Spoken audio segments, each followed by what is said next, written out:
In today's video, I'm going to teach you how to schedule a Microsoft Teams meeting in Outlook.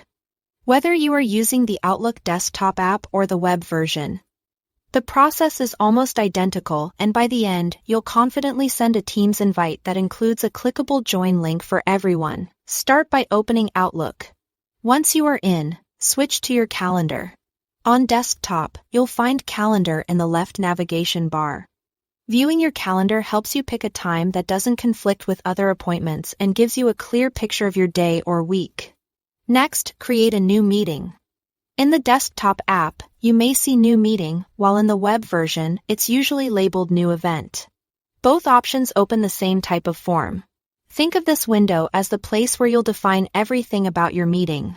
Now enter your meeting details. Give the meeting a clear subject so attendees understand the purpose at a glance. Add attendees by typing names or email addresses. You can mark some as optional if that's relevant. Select the start and end time carefully and double-check time zones if you work across regions. You can add a brief description or agenda in the body to set expectations and attach files if participants need materials ahead of time. These small touches reduce confusion and help the meeting start smoothly. Before you send the invite, turn on the Teams meeting option. Look for the Teams meeting switch in the event window and toggle it to on. When this is enabled, Outlook automatically inserts the Teams join link and dial in details if your organization supports them. If you don't see the switch, you may be in a mail-only view or the Teams ad and might need to be enabled by your organization. Refreshing Outlook or opening the event in the full editor can also help surface the toggle. With everything set, click Send.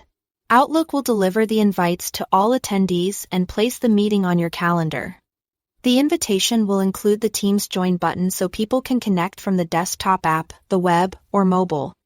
If plans change, you can reopen the event from your calendar to update times, attendees, or details. Everyone will automatically receive an updated invitation and the join link remains the same. That's all it takes. Thanks for watching.